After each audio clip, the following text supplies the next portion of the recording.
പേരിൽ CPM സംസ്ഥാന secretary MV Govindan വീണ്ടും SNDP യോഗത്തിനെതിരെ രംഗത്ത്. SNDPയെ അതിശക്തമായി എതിർക്കാനും പാർട്ടി സെക്രട്ടറി ആഹ്വാനം ചെയ്തു. ജനറൽ സെക്രട്ടറി വെള്ളാപ്പള്ളി നടേശൻ SNDPയെ ഹിന്ദുത്വ രാഷ്ട്രീയത്തിലേക്ക് കൊണ്ടുപോവുകയാണ് എന്നും അദ്ദേഹം പറഞ്ഞു. കോന്നിയിൽ KSKTU പത്തനംതിട്ട ജില്ലാ സമ്മേളനത്തിൽ പ്രസംഗിക്കുമ്പോഴായിരുന്നു ചെറിയ ഇടവേളയ്ക്ക് ശേഷം CPM സംസ്ഥാന സെക്രട്ടറി SNDPക്കെതിരെ ആക്രമണം കടുപ്പിച്ചത്. SNDP നീക്കത്തെ ഇടതുപക്ഷം അതിശക്തമായി എതിർക്കണം. വെള്ളാപ്പള്ളിയുടെ ഭാര്യ ആലപ്പുഴയിൽ BJPക്ക് വേണ്ടി പ്രചാരണത്തിന് നേതൃത്വം കൊടുത്തു. സംസ്ഥാനമൊട്ടാകെ LDFന് ലഭിക്കേണ്ട വോട്ടുകളിൽ ചോർച്ചയുണ്ടായിട്ടുണ്ട്.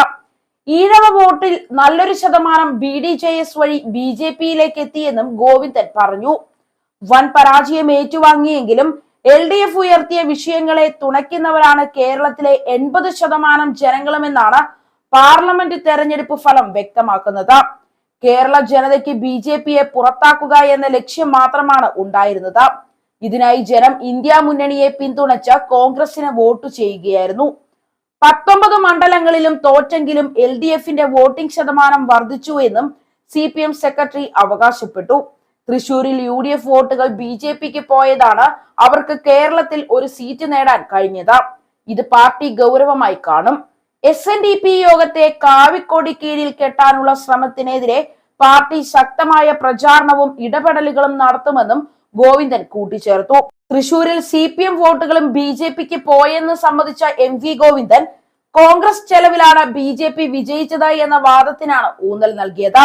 അതേസമയം SNDP യോഗത്തിനെതിരായ ഭീഷണി CPM അവസാനിപ്പിക്കുന്നതാണ് നല്ലത് എന്ന് BJP സംസ്ഥാന അധ്യക്ഷൻ K സുരേന്ദ്രൻ കഴിഞ്ഞ ദിവസം പറഞ്ഞു. BJPക്ക് വോട്ട് ചെയ്തതിന്റെ പേരിൽ ആരെയും വേട്ടയാടാൻ CPMനെ അനുവദിക്കില്ല. നഗ്നമായ ന്യൂനപക്ഷ പ്രീണനമാണ് ഇടതുപക്ഷത്തിന്റെ അടിത്തറ തകർത്തത്. അതിന് ഭൂരിപക്ഷ വിഭാഗങ്ങളുടെ നെഞ്ചത്ത് കയറിയിട്ട് കാര്യമില്ല എന്നും സുരേന്ദ്രൻ പറഞ്ഞു. ന്യൂനപക്ഷ പ്രീണനം തുടരുമെന്നാണ് CPM നൽകുന്ന സന്ദേശം.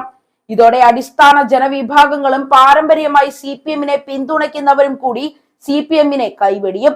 അതിന് SNDP യോഗം ജനറൽ സെക്രട്ടറിയെ ആക്ഷേപിച്ചിട്ട് കാര്യമില്ല.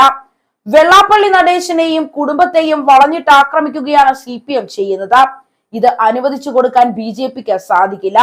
ഈഴവർ എല്ലാ കാലത്തും തങ്ങളെ പിന്തുണയ്ക്കുമെന്ന CPMന്റെ മിഥ്യാധാരണ ലോക്സഭാ തെരഞ്ഞെടുപ്പോട് കൂടി അവസാനിച്ചിരിക്കുകയാണ്. SC/ST വിഭാഗങ്ങളും CPMുമായുള്ള ബന്ധം അവസാനിപ്പിച്ചു തുടങ്ങിയിരിക്കുകയാണ്. എന്നാൽ മുസ്ലിം വിഭാഗങ്ങളുടെ വോട്ട് ഇത്തവണ കിട്ടാതിരുന്നിട്ടും CPM അവരെ വിമർശിക്കുന്നില്ല. സമസ്തയുടെ നേതാക്കൾ ഉൾപ്പെടെ CPMനും മുഖ്യമന്ത്രിക്കുമെതിരെ ശക്തമായ വിമർശനം നടത്തിയിട്ടും MV ഗോവിന്ദൻ കമ എന്നൊരക്ഷരം ഉരിയാടിയിട്ടില്ല. ന്യൂനപക്ഷങ്ങളെ പോലും രണ്ടായി കാണുന്നതാണ് CPMന്റെ ശൈലി. മുസ്ലിം വിഭാഗത്തെ പ്രീണിപ്പിക്കുമ്പോൾ ക്രൈസ്തവരെ അവഗണിക്കുന്നതാണ് CPMന്റെയും പിണറായി സർക്കാരിന്റെയും നിലപാട്. ന്യൂനപക്ഷ ആനുകൂല്യങ്ങളുടെ കാര്യത്തിൽ 80:20 അനുപാതം തുടരാൻ നിയമ നടപടി സ്വീകരിച്ചത് ഈ പക്ഷപാതത്തിന്റെ പ്രത്യക്ഷ ഉദാഹരണമാണ്.